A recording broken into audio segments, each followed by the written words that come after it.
तो सबरे ग्वाल बाल बोले, लाला, बहुत सुंदर प्रसंग है, लाला हम जा कंस मामा की नगरी में आए हैं, जिस सबरे मथुरावासी हमको टुकुर टुकुर देख रहे हैं। ब्रजभाषा समझ आ रही है?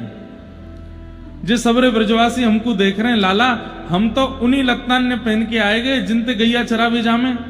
हमें अगर ऐसी पता होती कि मथुरा वाले ऐसे देखेंगे तो हम बढ़िया वाले लत्ता पहन के आते। लत्ता मतलब कपड़े। ठाकुर जी बोले, तो काय बात की कमी, हमारे मामा की नगरी अभी पहने। एक धोबी के यहां गए, कंस महाराज के कपड़े धुले जा रहे थे। भगवान कृष्ण ने जाकर के कहा, भैया हमको नहीं कि ये लत्ता पहनाए दो, सब लोग हमको देख रहे हैं। कंस, पूरी मथुरा नगरी ठाकुर जी को देख रही थी। ये वही कृष्ण है जिन्होंने पूतना मारी, ये वही कृष्ण है जिन्होंने गिरिराज जी उठाए, ये वही कृष्ण है जिन्होंने अघासुर बकासुर धेनुकासुर सबको मारा। और कई लोग तो कानाफूसी कर रहे हैं, ये वही कृष्ण है जो कंस को भी मारेंगे। तो सब देख रहे थे ठाकुर जी को। अटारियों पर भीड़ लगी है, जंगलों पर लोग खड़े हैं, द्वार पर लोग खड़े हैं केवल कृष्ण को देखने के लिए। तो ठाकुर जी एक दर्जी के, एक धोबी के पास गए और जाके बोले, हमें ये लत्ता दे दो, सब हमको देख रहे हैं। धोबी बोले, कौन हो तुम? बोले, मैं कृष्ण हूं, वृंदावन से आया हूं, मामा कंस ने बुलायो है। अच्छा, तो तुम वही कृष्ण हो जो आज कंस के हाथों मरोगे? ठाकुर जी ने कोई उत्तर नहीं दिया, लेकिन बगल में खड़े सखा बोले, लाला जाकी हिम्मत कैसे भैया ऐसे बोलवेगी? अरे हमें कोई लत्ता वत्ता ना चाहिए, चल यहां ते हमारा अपमान कर रहा है। ठाकुर जी बोले, रुक जाओ, अरे भैया हम अब मरेगो कौन ये तो समय बतावेगो, लेकिन आप ये लत्ता हमको दे तो हम पहन लें। तो धोबी ने कही, चलो चलो, महाराज कंस के कपड़े हैं, इनकी कण की भी बराबरी नहीं कर पाओगे तुम, इनको पहनने की इच्छा रखते हो? बहुत अपमान किया। तो ठाकुर जी से सब ग्वाल बाल बोले, लाला नहीं कि एक बार या तू अपने पूतना वाले हाथ दिखा दे।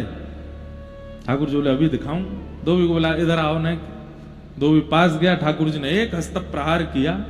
एक हस्त प्रहार में ही पूरा सर घूम गया, वही मृत्यु। कंस के कपड़े उतार उतार करके सब ग्वाल बाल और ठाकुर जी ने पहन लिए। स्थिति ये हो गई कि बिना झाड़ू के ही सड़क साफ हो रही है। ठाकुर जी इतने से कंस के लत्ता इतने बड़े बड़े, और ठाकुर जी कभी यहां से बांह ऊपर खींचे, कभी यहां से कुर्ता ऊपर खींचे, और सबरे ग्वाल बाल कहें, लाला नेक बड़े से हैं लगता। तो ठाकुर जी बोले, नेक नहीं बहुत बड़े हैं, चलो दर्जी के पास चलो। तब एक दर्जी के यहां गए। ये वही दर्जी था जो राघव जी के राज्याभिषेक के समय राघव जी की सुंदर पोशाक बनाने के लिए आया था अयोध्या में। लेकिन सब द्वारपालों ने और सब सेनाओं ने इसको कह दिया कि तू भाई नाप ले जा राघव जी का, लेकिन स्पर्श मत करना उनके अंग का।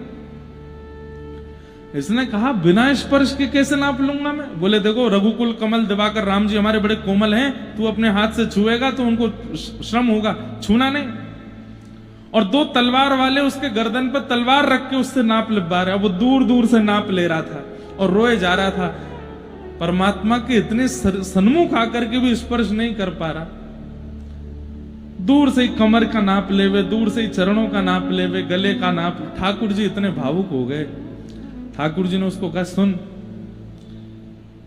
द्वापर में तू फिर दर्जी बनेगा और मैं कृष्ण बनूंगा, और तब अब तो तू आया मेरे पास, तब मैं आऊंगा तेरे यहां, तब तू खूब उमड़ घुमड़ के जहां जहां स्पर्श करना हो सब कर लेना। ठाकुर जी ने जैसे ही देखे ये कंस के वस्त्र इतने बड़े बड़े, ठाकुर जी को तुरंत याद आई, अरे वो दर्जी है मथुरा में, वहां चलो। जैसे ही ठाकुर जी पहुंचे, उस दर्जी को इस जन्म में पता नहीं था, लेकिन जैसे ही श्याम सुंदर को आते देखा, एक क्षण के लिए नेत्र बंद हुए, पूर्व जन्म का पूरा स्मरण हुआ, तुरंत याद आ गया, अरे इन्होंने वचन दिया था कि आएंगे। ठाकुर जी को भीतर लेकर के बोले, अब तो मैं अच्छे से नाप लूंगा। बोले, ले ले। और महाराज कभी कमर पकड़े ठाकुर जी की, कभी हाथ पकड़े ठाकुर, कभी चरण पकड़े, और पकड़ करके रोवे, ग्वाल बाल के नाप ले रो है, अरे तू नाप ले रहो कि हमारे लाला के रोम कूपन में घुसवा चारो है, अरे नाप ले जल्दी कर। तो मैंने ठाकुर जी का नाप लेके वही वस्त्रों को ऑल्टर कर दिया, मतलब ठाकुर जी की फिटिंग हो गई। अब सब ग्वाल बाल बोले, हाँ लाला अब बढ़िया लग रहे हैं। लेकिन लाला ब्रजवासी इनके माथे पे जब तक चंदन ना लगे तब तक आनंद नहीं आवे। इतने में ही कुब्जा आ रही थी सामने से, उसके हाथ में चंदन। ठाकुर जी ने कही रुक जा, अभी चंदन लगवाऊं। हे सुंदरी, तुम कहां जा रही हो? अपने आप को सुंदरी संबोधित सुन करके कुब्जा चकित रह गई। मुझे सुंदरी किसने बोला? 3 जगह से मैं टेढ़ी, कुरूप मेरा स्वरूप, कोई मुझसे बात करता नहीं, मुझे सुंदरी कह रहे हैं। ठाकुर जी के समीप गई, भगवान बोले ये चंदन हमको बहुत प्रिय लग रहा है। कुब्जा बोली वैसे तो ये महाराज कंस के लिए घिसा है, लेकिन मेरी अच्छा हो रही, मैं आपको लगा दूं। बोले लगाओ। भगवान के जैसे ही चंदन लगाया, ठाकुर जी ने थोड़ी पकड़ के खींचा, उसको सुंदरी बना दिया। चंदन हो गया, वस्त्र हो गए, सब व्यवस्था हो गई। अंत में सब ब्रजवासी बोले लाला एक एक माला और पड़ी होती गले में तो एक आनंद आ जातो। चंदन भी लग गए, पोशाक भी बन गई, माला गले में होती तब मथुरा में प्रवेश करते तो आनंद आतो। ठाकुर जी बोले चलो माली के यहां चले। जैसे ही ठाकुर जी माली के बगीचे में पहुंचे, माली से जाकर के कहने लगे भैया हमको कुछ पुष्प चयन करके माला बना के पहना दो, नहीं हमारी शोभा बनेगी। ठाकुर जी को माला बहुत प्रिय है। कितने श्लोकों में इस बात का वर्णन है। वरहा पीडम नटवर वपुः कर्णयो कर्णकारम विव्रतवास कनक कपिसम वैजयंतीम च मालाम।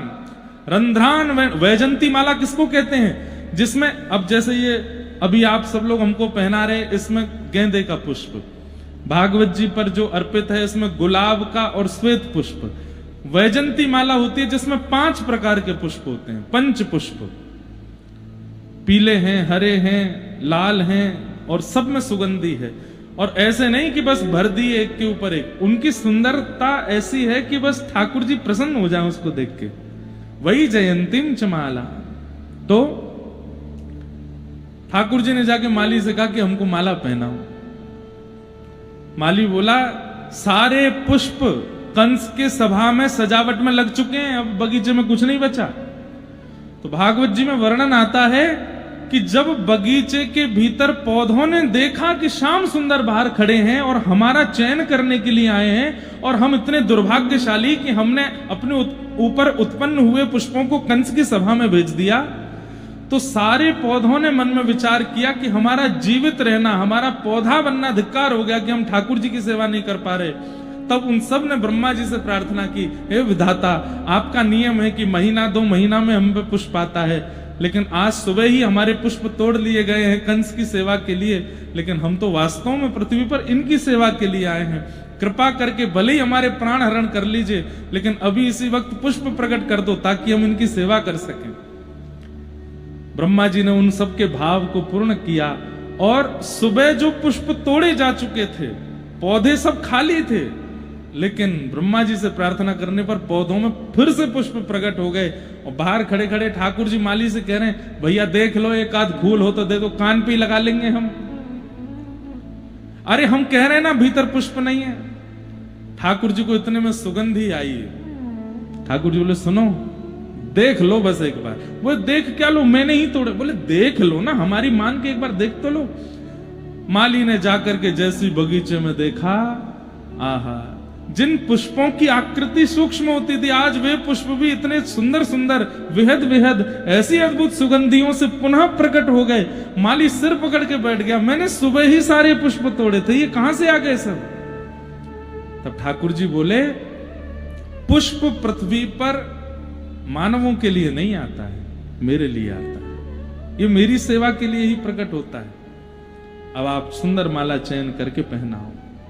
तो महाराज जी का जो प्रश्न था, उसमें महाराज जी की जो संवेदना है वो बहुत उचित है कि पुष्प में भी जीव होता है, उसको हम क्यों तोड़ते हैं। लेकिन वास्तव में पुष्प अगर नहीं तोड़ा जाए तो जीवन भर वो केवल वृक्ष पर टंगा टंगा टंगा एक दिन सूख करके अपने प्राण त्याग देगा।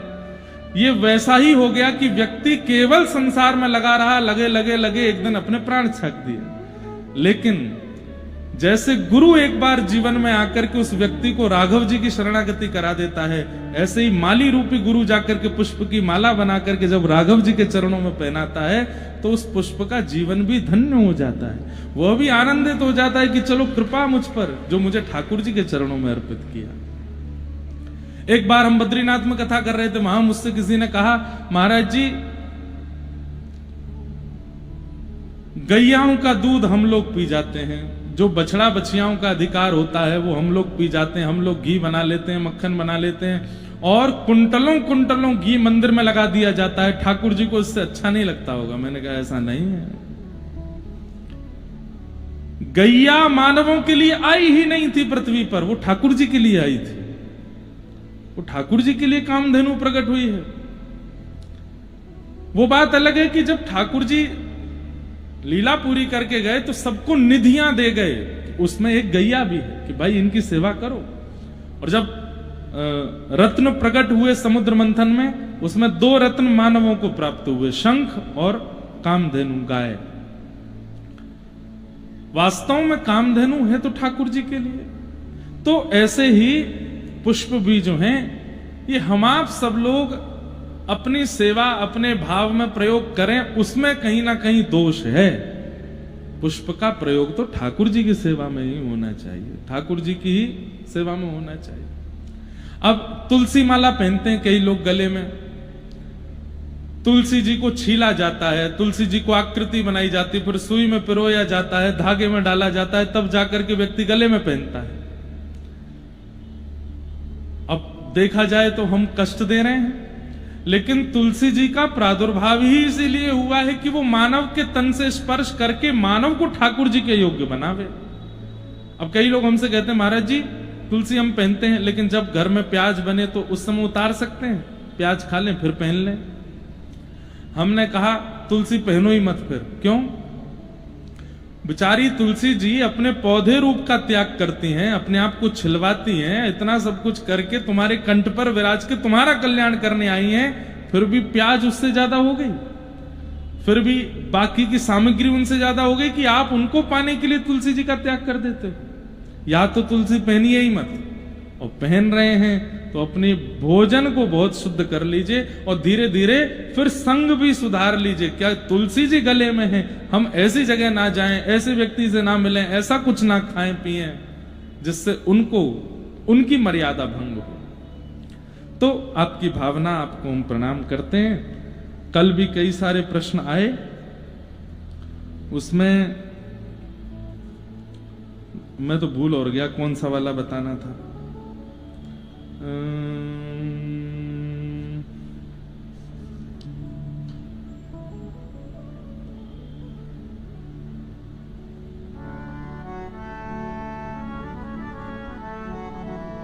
किसी का भाव है कि महाराज जी मुझे प्रिया प्रियतम का प्रेम चाहिए, पर घर पर मेरे पिताश्री मुझे बहुत सुनाते हैं। ठाकुर जी की सेवा भी बहुत बहुत सुननी पड़ती है, और लहसुन प्याज खाना छोड़ा तो नॉनवेज खाने की धमकी देते हैं।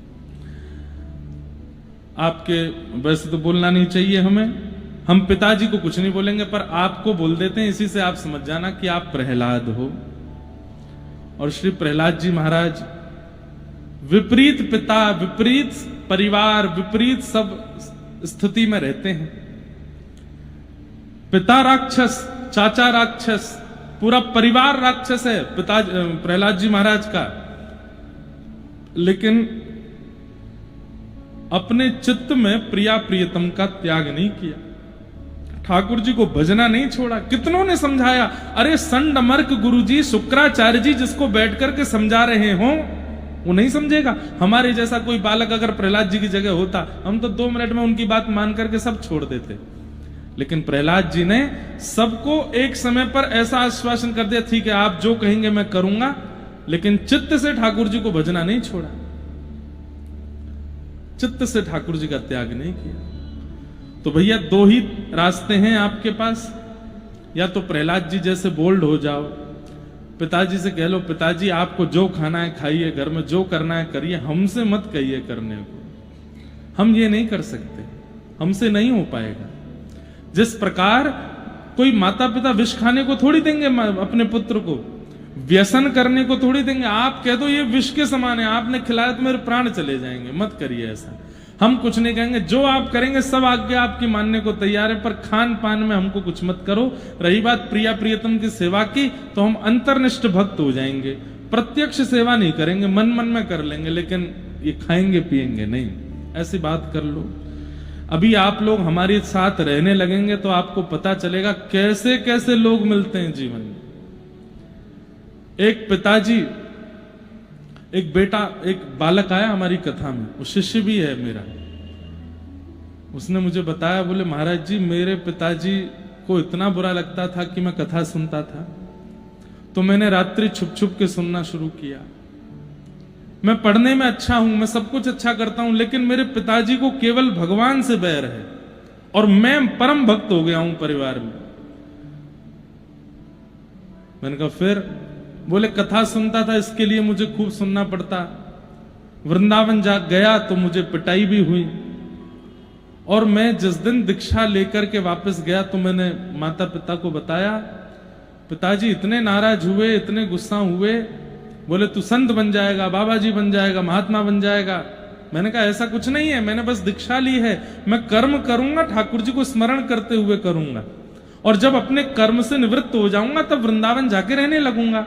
अभी नहीं, 50, 55, 60 वर्ष का होकर के तब भगवान की भक्ति के लिए सब छोड़कर ये चला जाऊंगा। मैंने कहा फिर क्या हुआ? बोले पिताजी इतने नाराज हुए, अब हमको बोलने में भी लग रहा है कि ऐसा कैसे कर सकता है कोई पिता। बोले रात्रि महाराज जी मैं सो रहा था, अचानक से मेरा दम घुटा, तो मैंने देखा कि तकिया से मेरा मुंह दबा रहे थे मुझे मारने के लिए कि तू जीवित मत रहे। अपराध क्या है? भजन कर रहे हैं। अपराध क्या है? कथा सुन रहे हैं। और वो गुस्सा किस लिए थे? वो दीक्षा क्यों लेके आए? ये कलयुग नहीं है तो क्या है? इतने भयानक लोग मिलते हैं, हम क्या बताएं आपको। अब वो मुझसे पूछ रहा है मैं क्या करूं महाराज जी, मैं अपने पिताजी को देखता हूं तो मुझे बहुत भय लगता है। हमने कहा भैया तुम्हारे पिताजी तो ठाकुर जी हैं, अब श्री गिरधर लाल जी को ही अपना पिता मानो, शरीर के पिता का निर्वहन तो करो जैसा करना है, बाकी तुम्हारे असली पिता तो ठाकुर जी ही हैं। जो संतान को इस प्रकार कष्ट दे वो पिता कैसे हो सकते हैं? यही बात संतानों के लिए भी है कि जो माता पिता को इस प्रकार कष्ट दें वो संतान कैसे? एक बहन ने पत्र लिख करके दिया कि मेरे पति मुझे बहुत मारते हैं और बहुत कुछ बताया, मैं क्या करूं? मैंने कहा पति शब्द का अर्थ क्या होता है? रक्षक। और यदि उस शब्द का पालन पति ना कर रहा हो तो वो भक्षक है, और वो पति है ही नहीं, उसका तो फिर त्याग ही कर देना चाहिए। फिर भी मैंने कहा आप कुछ समय प्रयास करके देखो, एक बार और प्रयास। फिर 1 वर्ष बाद फिर उसी बहन का पत्र आया, बोले महाराज जी अब तो और मारते हैं, पीते हैं, मारते हैं, परस्त्री गमन करते हैं, आदि आदि सब क्या करें? हमने कहा अब तो आप छोड़ो, जो पाप लगना होगा वो हमको लग जाए, लेकिन ऐसे के संग मत रहो। पति शब्द का मतलब रक्षक, पति शब्द का मतलब नाथ, पति शब्द का मतलब स्वामी, और जो इन शब्दों के अर्थ का पालन ना करता हो वो पति कैसा? ऐसी पुत्र, पुत्र शब्द का अर्थ क्या है? बोले जो पुम नामक नरक से तारे अपने माता पिता को, उसको पुत्र कहते हैं। लेकिन जो जीते जी संसार को नरक बना दे वो पुत्र कैसा? लेकिन किसी भी परिस्थिति में उसको मृत्यु दंड देना या उसको मारना या उसको, ये तो उपाय नहीं है। त्याग कर सकते। जाके संग कुमति उपजत है, पड़त भजन में भंग, तजोरे मन हरि विमुखन को संग। उनका संग मत करो। ऐसे बहुत प्रश्न आते हैं कि अगर आपको पढ़ा दिए जाएं तो आपकी रूह कांप जाए। ऐसे ऐसे लोग हैं संसार में। इसलिए भैया खूब भजन कीजिए, खूब नाम जपिए, कथा सुनिए, और ये अंतिम जन्म हो आपका, ये निश्चित करके जाइए यहां से, दोबारा ना आना पड़े इस संसार में, क्योंकि इसके बाद जो समय आने वाला है वो बहुत खतरनाक होगा। अगर किसी भी प्रकार के कर्म के कारण हमारा पुनर्जन्म हो गया तो हम नरक में जन्म ले रहे हैं ऐसा ही मान के आइएगा। ये पृथ्वी योग्य नहीं रह जाएगी कुछ समय बाद। हम तो अपनी हर कथा, हर सेवा, हर धाम यात्रा, हर नियम में केवल एक ही संकल्प करते हैं कि हे ठाकुर जी, इस जन्म में या तो दर्शन दीजिए, इतना योग्य नहीं लगता हूं तो कम से कम ये अंतिम जन्म हो ऐसा कर दीजिए, पुनर्ना आना पड़े।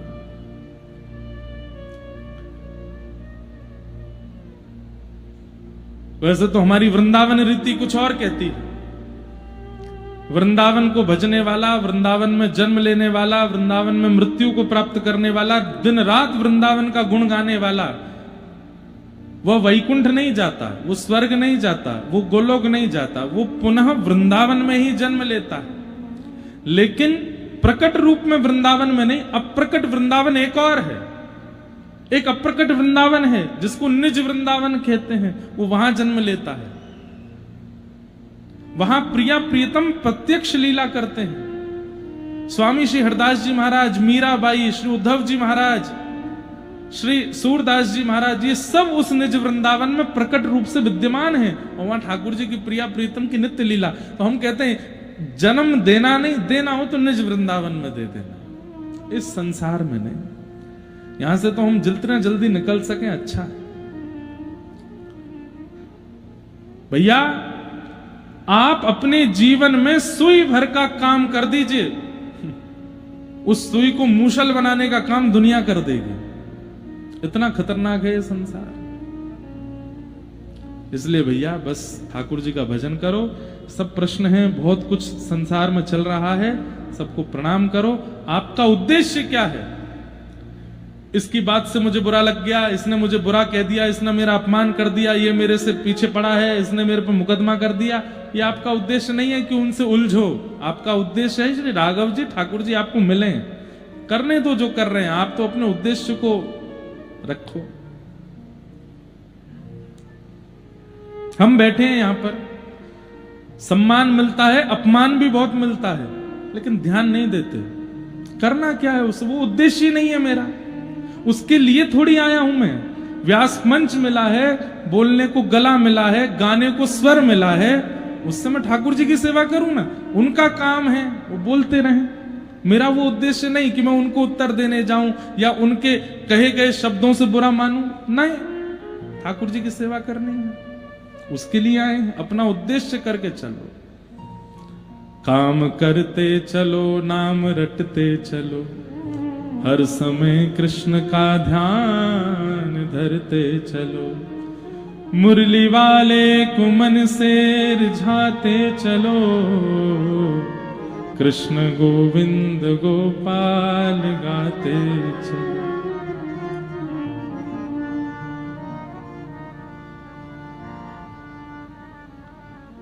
सुख में फूलो मती, दुख में भूलो मती, प्राण जाए मगर नाम भूलो मती। मीराबाई को किसने छोड़ा था बताइए?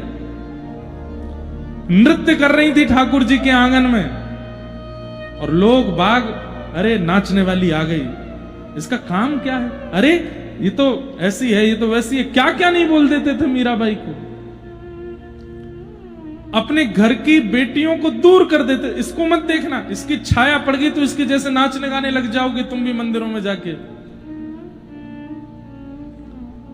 पर गुसाई जी ने एक दिन क्या देखा, पता नहीं क्या देखा, ठाकुर जी की गले की माला उतार करके सबके सामने जाकर के मीराबाई के गले में पहना दी।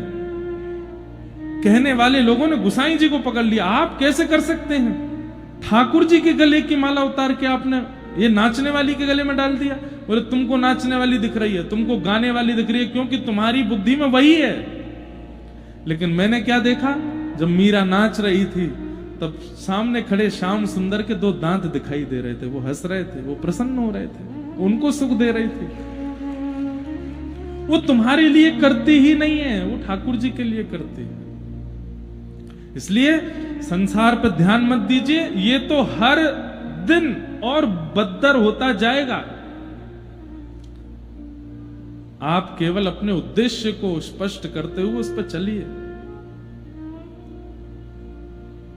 श्याम सुंदर को पाना है तो ये बात सुनिएगा, अगर ये उद्देश्य नहीं है तो फिर आप वैसे ही रहिए जैसे हो। पर आपका उद्देश्य ठाकुर जी हैं तो संसार की बातों में ज्यादा पड़िए मत।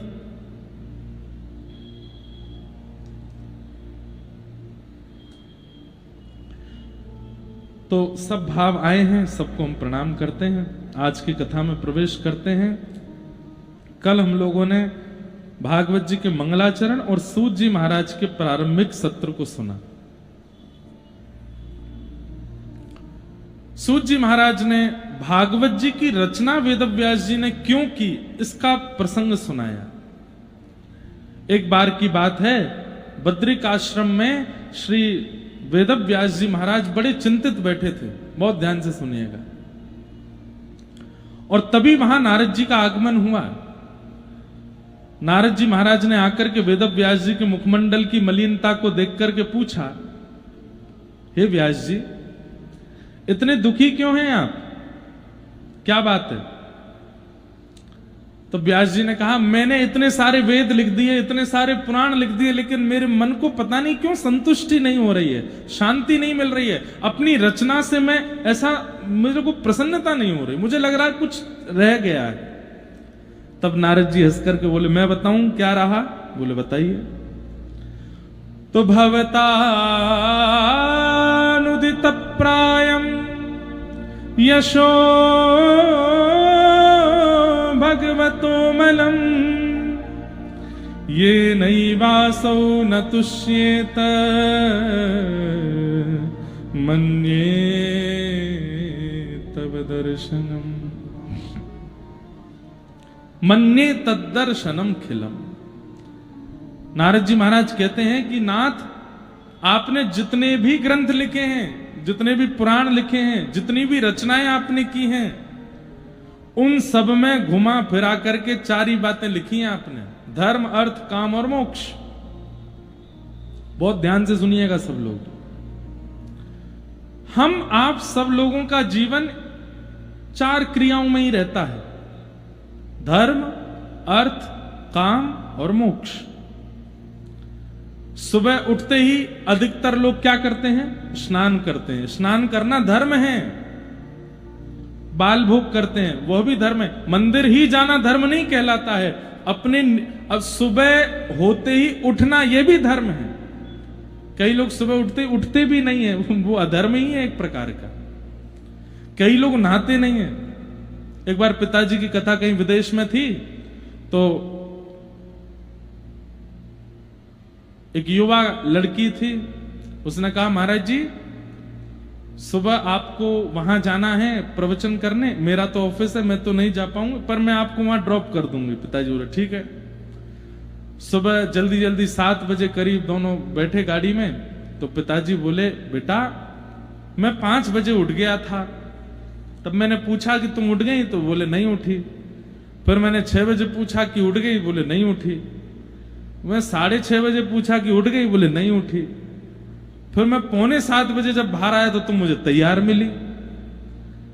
ये तुम 10-15 मिनट में इतनी जल्दी नहा धो कैसे? बोले नहीं नहीं, मैं नहा के थोड़ी आई हूं। बोले तुम ऑफिस जा रही हो, शाम को 5 बजे वापस आओगी, नहाई नहीं? बोले नहीं, मैं रात को नहा के ही सोई थी, रात को नहा ली थी। और कई बार तो महाराज जी हम, जरूरी नहीं है वीकली एवरीडे नहाना है, कभी कभी नहा लेते हैं, बाकी दिन बस फेस वॉश करते हैं, जाते हैं। अधर्म है ये। नित्य स्नान करना है, क्योंकि ये देह देवालय है, हरि इसके अंदर रहते हैं। इसका मार्जन करना, इसको शुद्ध रखना, इसको पवित्र रखना हमारा कर्तव्य, धर्म है। धर्म मतलब केवल कथा सुनना, आरती करना, मंदिर जाना, परिक्रमा करना, तीर्थ यात्रा करना, ये सब जो आप अपने शरीर के लिए करते हैं वो सब धर्म है। हम लोगों का जीवन किस में चलता है? धर्म पहला। दूसरे हमारे जीवन में आवश्यक क्या है?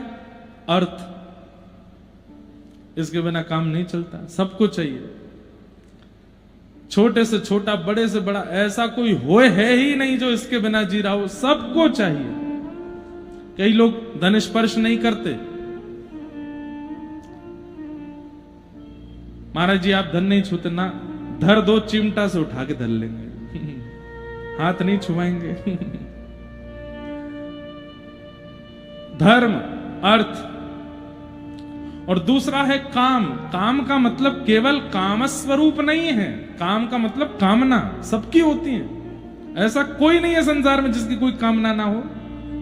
धर्म, अर्थ, काम, और चौथा जो सबको चाहिए, मोक्ष।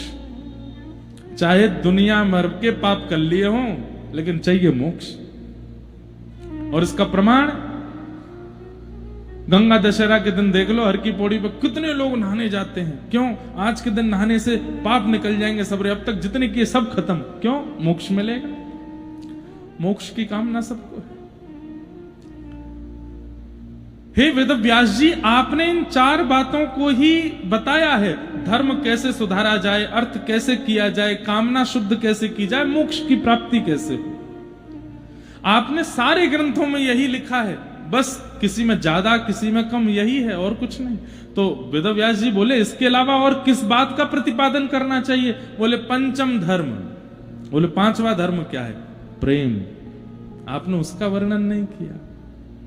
और व्यास जी, जब ये 5वां प्रेम आता है ना, तो ये चारों धर्म जो हैं ये गुप्त हो जाते हैं। प्रेम के आगे फिर धर्म नहीं चलता, प्रेम के आगे फिर अर्थ नहीं चलता, प्रेम के आगे फिर कामना नहीं, प्रेम के आगे मोक्ष भी नहीं चलता। हमारे वृंदावन में धर्म, अर्थ, काम, मोक्ष चारों हाथ जोड़ के खड़े हैं। वहां प्रेम की प्रधानता है।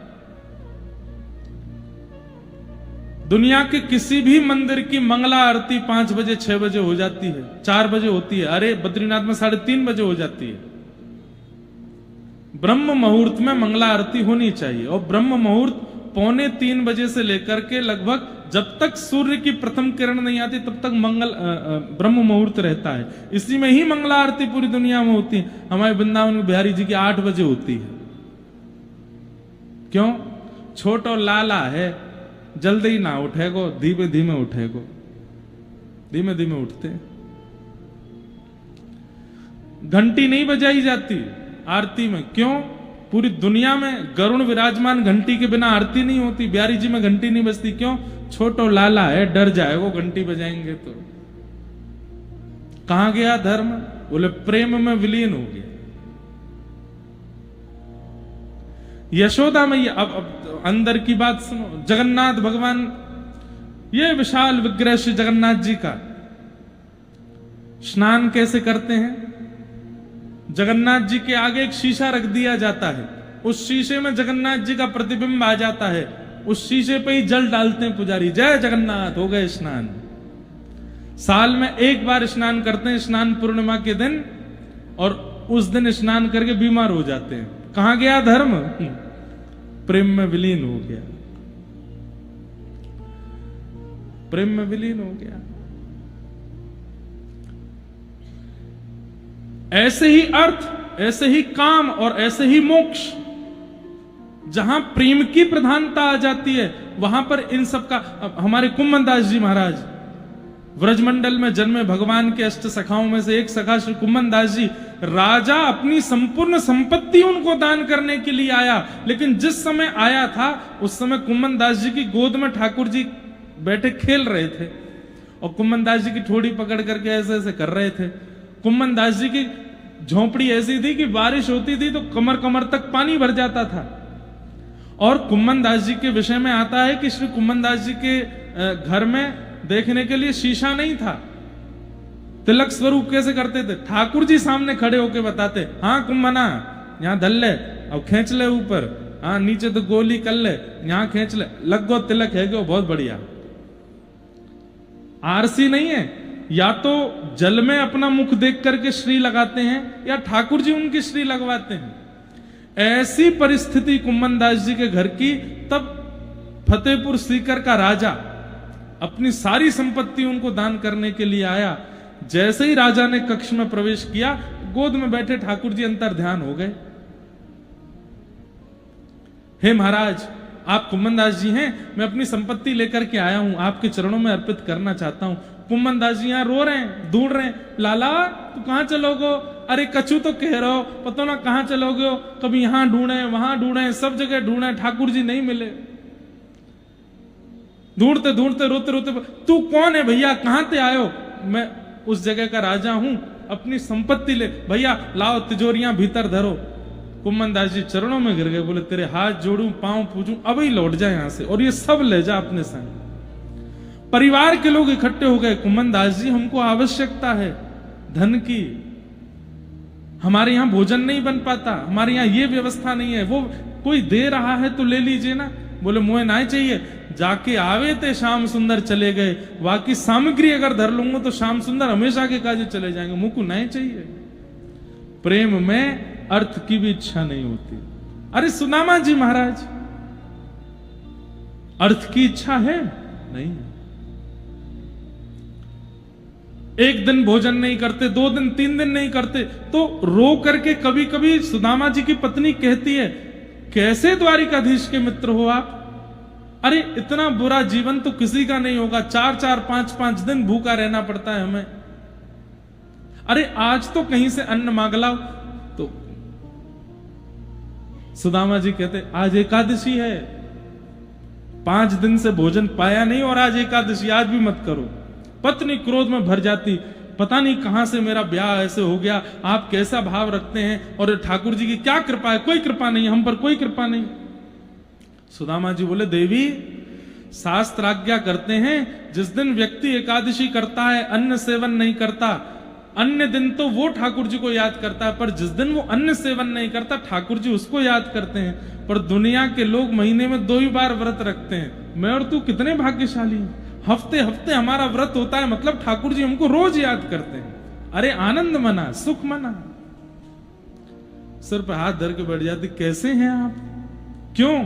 प्रेम में अर्थ की इच्छा नहीं होती, अर्थ की इच्छा नहीं।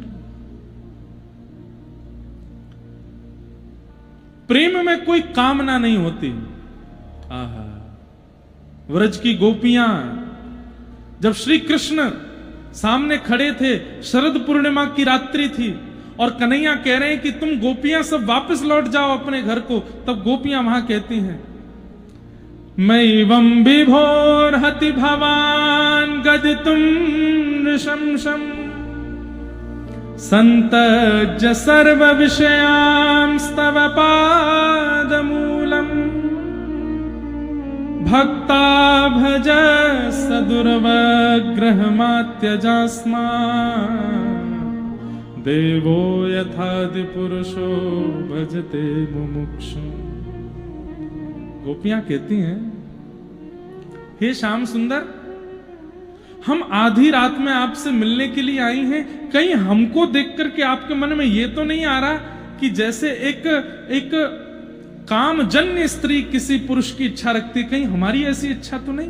नहीं नाथ, आपने ही कहा है कि सब छोड़ के मेरी शरण में आओ, मैं स्वीकार करता हूं। हम सब छोड़ करके आपकी शरण में आ गई हैं, लेकिन नाथ हमारी कोई कामना नहीं है आपसे। हम आपसे प्रेम करती हैं, पर हमारा प्रेम मिलन में नहीं है कि आप हमको मिलो। हम आपसे प्रेम करती हैं, पर हमारे प्रेम का मतलब आपको देखना नहीं है, आपसे सुनना नहीं है, आपका स्पर्श करना नहीं है, आपको पकड़ना नहीं है, आपके संग रहना नहीं है। ये संसार का जो प्यार है वो हमारा प्रेम नहीं है। ठाकुर जी बोले, तो फिर तुम्हारे प्रेम में क्या है? बोले, केवल हमें बोल दो कि आपने हमें स्वीकार कर लिया, उसके बाद वर्षों के लिए चले जाओ। बस हमें बोल दो कि आपने हमें स्वीकार कर लिया, फिर कभी मत मिलना, कभी मत दिखना, कभी मत बोलना, कभी कुछ मत कहना। हम इसमें अपना पूरा जीवन निकाल देंगे कि आपने कहा था कि तू मेरो है, तू मेरी है। बस ये बोल के चले जाओ। मिलन प्रेम नहीं हमारे लिए, देखना प्रेम नहीं हमारे लिए, बात करना प्रेम नहीं हमारे लिए, स्पर्श करना प्रेम नहीं हमारे लिए। कहां? अरे काम मूर्छित होके गिर पड़ा है रास में। प्रेम में काम नहीं होता। धर्म, अर्थ, काम और मोक्ष। इसी अयोध्या में श्री राघव जी समस्त अयोध्या वासियों के लिए विमान लेकर के प्रकट हो गए। जय हो। सब गए साकेत, लेकिन हनुमान जी नहीं गए। जैसे ही हनुमान जी की चर्चा होती, तभी महाराज जी का आगमन होता है।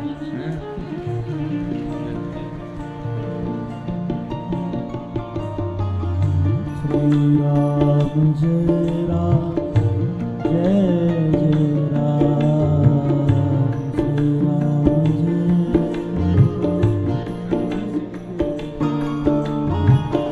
श्री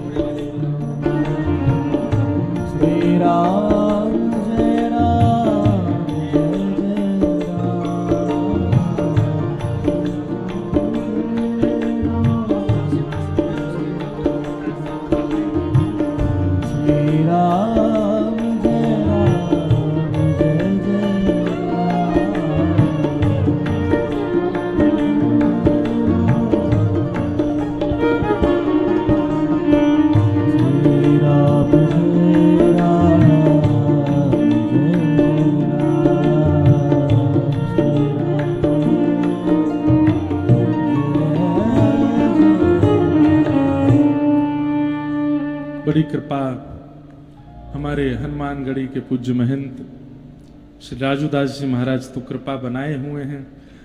देखो प्रेम कैसा होता है। हमने महाराज जी से कहा, महाराज जी हम अयोध्या आ रहे हैं, और पिछली बार लाल जी का उत्सव था तो समय ही नहीं मिला, कहीं नहीं जा पाए हम। इस बार हमने महाराज जी से प्रार्थना की, महाराज जी हम अयोध्या आ रहे हैं, आप कृपा करिए दास को अयोध्या में आपका संग मिल जाए और यहाँ के जो प्राचीन स्थान और संत महापुरुषों के दर्शन का भाव मिले। तुरंत एक फोन में सारे अपने बड़े बड़े कार्यक्रम सब रद्द किए। बोले हम नहीं आ पाएंगे, हमारे ब्रज से इंद्रेश जी आ रहे हैं, उनको अयोध्या जी का दर्शन कराना है, संतों के दर्शन कराने हैं, और सब जगह मना करके महाराज जी संग हैं। सुबह से हमको लेके जाते हैं। आज हम लोग नंदीग्राम गए थे। जब श्री ठाकुर जी 14 वर्ष के लिए वन चले गए तो भरत जी महाराज चित्रकूट लिवाने के लिए गए, लेकिन ठाकुर जी जब नहीं आए लौट के तो श्री भरत जी महाराज ठाकुर जी की पादुका लेकर के आए। पादुका जी अयोध्या में राजभवन में विराजमान की। कोई राजा नहीं था 14 वर्ष तक, भगवान की पादुका बैठी थी बस राज सिंहासन पर। और श्री भरत जी महाराज ने उसी दिन संकल्प किया, हमारे भैया वन में रहेंगे तो हम महल में नहीं रहेंगे, हम भी वन में रहेंगे। पास के नंदीग्राम में गए, आप लोग जरूर दर्शन करके आना। और नंदीग्राम में एक वटवृक्ष के नीचे बैठ करके चित्रकूट गए थे तो वहां सब देख करके आए राम जी कैसे रहते हैं। राम जी जैसे रहते हैं उससे भी दयनीय स्थिति में मैं रहूंगा, उनकी बराबर की स्थिति में नहीं रहूंगा।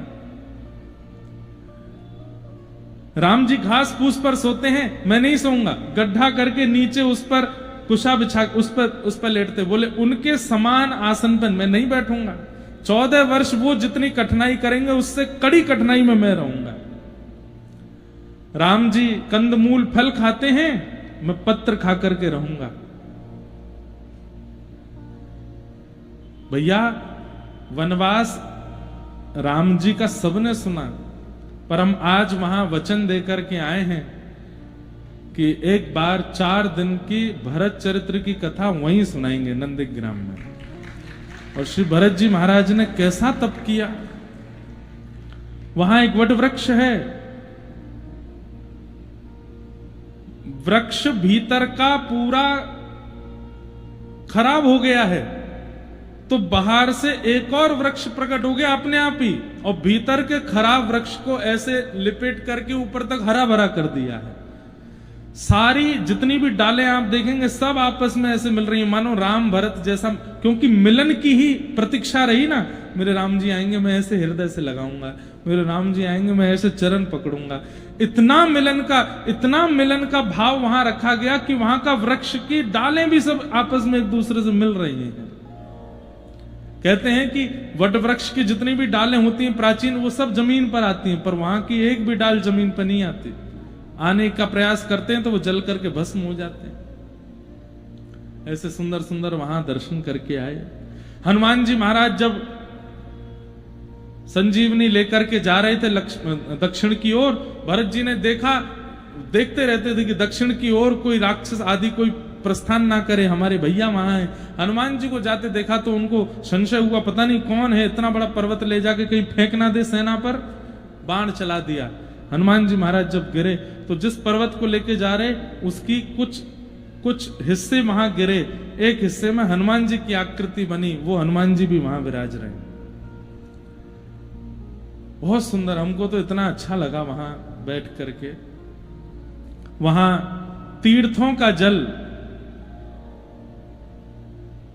भरत जी महाराज ने कूप में विराजमान किया, उसका जल पान करके आए। इतना अद्भुत जल, आप लोग जरूर जाइएगा। वहां कुछ वार्ता मत कीजिएगा, थोड़ा बैठ करके केवल भरत जी का चिंतन कीजिएगा।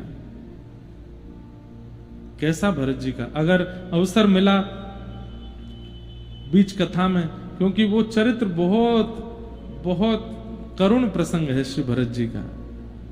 अवसर मिलेगा तो कहूंगा, नहीं तो 4 दिवस की हमको वहां कथा करनी है, ये तो हम भूल आए। तो हमारे राजूदास जी महाराज बड़ी कृपा कर रहे हैं। आज साथ में ही श्री धर्मदास जी महाराज भी पधारे हैं, उनका भी बहुत बहुत अभिनंदन। आप सब लोगों का बड़ा सौभाग्य है कि अयोध्या के संतजन स्वयं ही आकर के यहाँ पर आपको दर्शन दे रहे हैं। कथा चल रही है, अयोध्या में निवास चल रहा है, संतों के दर्शन मिल रहे हैं, आनंद है। तो हम क्या निवेदन कर रहे थे? धर्म, अर्थ, काम और मोक्ष। जब प्रेम प्रधान होता है तो ना व्यक्ति को धर्म की इच्छा, ना अर्थ की इच्छा, ना काम की इच्छा, ना मोक्ष की इच्छा। भगवान श्री राम साकेत प्रस्थान कर रहे हैं अपनी लीला पूरी करके, सबके लिए विमान आया, सबको बैठा करके। कहते हैं कि महाराज कीट पतंगा जीव जंतु सबको लेकर के गए भगवान। अयोध्या में जो भी था कोई नहीं, सब साकेत गए थे, एकमात्र हनुमान जी नहीं गए। हनुमान जी प्रार्थना करते हुए कहते हैं, भगवान साकेत में आपकी कथा सुनने को मिलेगी? तो बोले साकेत में कथा नहीं होती। बोले तो फिर हम साकेत जाके क्या करेंगे? बोले क्यों नहीं होती कथा? बोले जहां हम प्रत्यक्ष बैठे हैं वहां कथा की क्या आवश्यकता है? हम सामने बैठे हैं, कथा तो वहां सुनी जाती है जहां हमारा वियोग हो, हमारी याद आ रही हो, हमारा भाव हो, कुछ सीखना हो। पर हम मिल गए तो सब सीख जाते हैं, सब मिल जाता है, सब वियोग दूर हो जाता है, वहां कथा का क्या भाव? तो हनुमान जी महाराज बोले फिर आप ही जाइए, हम नहीं जाएंगे, हम तो यहीं पृथ्वी पर रहेंगे, आपकी कथा सुनते रहेंगे। और हनुमान जी साकेत नहीं गए, जाते रहते हैं हनुमान जी बीच बीच में दर्शन करने, पर श्री हनुमान जी महाराज तो धराधाम पर ही रहते हैं, पृथ्वी पर ही विराजते हैं। मोक्ष की भी कामना नहीं होती है जब प्रेम प्रगाढ़ हो जाता है। धर्म, अर्थ, काम, मोक्ष प्रेम के आगे नतमस्तक हो जाते हैं। नारद जी महाराज कह रहे हैं कि हे व्यास जी, आपने जितने भी ग्रंथ लिखे हैं उनमें धर्म, अर्थ, काम, मोक्ष की प्रधानता बताई, इसलिए आपका चित्त अशांत सा रहता है। एक ग्रंथ ऐसा लिखिए जिसमें प्रेम प्रधान हो। व्यास जी बोले प्रेम की प्रधानता कैसे बताऊं? बोले ठाकुर जी का ऐश्वर्य मत बताइए, भगवान कितने बलवान हैं, कितने विराट हैं, कितने ज्ञानी हैं, कितने ऐसे, ये सब मत बताइए। वो कितने प्रेमी हैं किसी ग्रंथ में ये वर्णन कर दीजिए, आपका चित्त शांत होगा। न यद्वचश्चित्र पदम हरेर्यशो जगत पवित्रम प्रगणित करहिचित् तद्वायुषम तीर्थ मुशन्ति मानसा न यत्र हंसा निर्मन्यु शिक्षया। जो प्रेमी हैं उनके लिए तो कुछ लिखिए। एक कथा हम सुनाते हैं कि कर्माबाई, नाम तो सबने सुना होगा, कर्माबाई रोज सुबह सुबह खिचड़ी बनाती और जगन्नाथ महाप्रभु दौड़ के आते उसकी खिचड़ी खाने। कहते हैं कि कर्माबाई जल्दी के कारण स्नान भी नहीं करती, और जब पहली बार घटना घटी कर्माबाई के साथ तब तो और ही अद्भुत थी। पिताजी कह के गए कि ठाकुर जी का भोग लगाना, बिना भोग लगाए तुम मत पाना। तो बिना नहाए धोए कर्माबाई ने खिचड़ी बनाई, दांतुन करते करते बना रही थी तो लगा कहीं जल ना जाए, तो दांतुन के पिछले भाग से चला दी खिचड़ी, और उस खिचड़ी को खाने महाप्रभु जगन्नाथ दौड़ के आए। एक बार किसी महात्मा ने कर्माबाई से कहा, कर्मा ये तुम्हारे पूर्व जन्म के पुण्य है कि ठाकुर जी तुम्हारी अपवित्र स्थिति में भी तुम्हारी खिचड़ी खा जाते हैं। कर्माबाई बोली तो बोले जिस दिन पूर्व जन्म के पुण्य खत्म होंगे तुम खिचड़ी बनाती रह जाओगी, ठाकुर जी नहीं आएंगे। कर्माबाई रोने लगी, ऐसा मत करिए, ऐसा कोई उपाय बताइए कि ठाकुर जी कभी आना बंद ना करें। तो महापुरुष ने नियम बता दिए, 3 बजे उठना, स्नान करना, कोरी साड़ी पहनना, ऐसे नैवेद्य सिद्ध करना, अग्निदेव का आवाहन करना, चूल्हे का पूजन करना, पात्र पर चंदन टीका लगा देना। उसके बाद जितनी सामग्री दाल चावल जो भी डालो खिचड़ी में उन सबको प्रणाम करना, ये वैदिक मंत्र हैं उनसे उसमें आवाहन करना, अन्नपूर्णा मैया को प्रणाम करना, और तब तुम खिचड़ी बनाना। ये तुम पवित्रता लेके आओगी तो ठाकुर जी देख करके फिर स्थिर हो जाएंगे, फिर कभी नहीं जाएंगे। कर्माबाई बोली बस यही चाहिए। अगले दिन कर्माबाई ने यही नियम किए, ठाकुर जी आ गए। ठाकुर जी जब पहुंचे तब कर्माबाई चूल्हे का पूजन कर रही थी। ठाकुर जी बोले अम्मा खिचड़ी, बैठे रहो अभी बन नहीं है। चंदन लगा रही हैं, कभी कोई मंत्र बोल करके चावल डाल रही है, कोई मंत्र बोल के उसमें दाल डाल रही है, कोई मंत्र बोल के उसमें नमक पधरा रही हैं, हल्दी पधरा रही हैं। ठाकुर जी थोड़ी पे हाथ धर के बैठे, मैया समय हो गया मंगला का, मुझे जाना है, मंदिर में घंटे घड़ियाल बज रहे हैं। स्थिति ये हुई, ठाकुर जी चिल्लाने लगे जल्दी कर्मा, जल्दी कर्मा, तभी नाम उनका कर्मा पड़ा, जल्दी कर। और वो इतने धीरे धीरे सब बनाती जा रही मंत्र बोल बोल के। उस दिन बिना खिचड़ी पाए ठाकुर जी चले गए। जब खिचड़ी बन के तैयार हुई ठाकुर जी जा चुके थे। कर्मा बाई बोली ये क्या हुआ, मंदिर गई लड़ने ठाकुर जी से, आप क्यों चले आए? ठाकुर जी बोले कितने बढ़िया प्रेम से भाव से तुम बनाती थी, इतना सब कुछ, ये क्या आज नया तुमने वो नियम शुरू किया? बोले मुझे सब पता है, मेरे पुण्यों के कारण आप आ रहे थे, अब मेरे पुण्य क्षीण हो रहे थे, मेरे को एक महात्मा ने बताया ये नियम से स्नान ध्यान करके बनाओ तब। ठाकुर जी बोले नियम उनके लिए हैं जिनके चित्त में प्रेम नहीं है कर्मा। जो प्रेम शून्य है उनको नियम करने की आवश्यकता है। तू तो प्रेमी है, तुझे नियम की क्या आवश्यकता? तेरे लिए कोई आवश्यकता नहीं है। और सही बात है ये, जिनके चित्त में नियम प्रेम नहीं है मतलब वो अपवित्र है, इसलिए उनको नहाना भी पड़ेगा, उनको संध्या वंदन भी करनी पड़ेगी, उनको तीर्थों के जल भी पीना पड़ेगा, उनको पंचगव्य भी पान करना पड़ेगा। पर जिनके चित्त में प्रेम नीर बहता है उनका चित्त तो परम पवित्र है, उनको किसी की आवश्यकता नहीं है।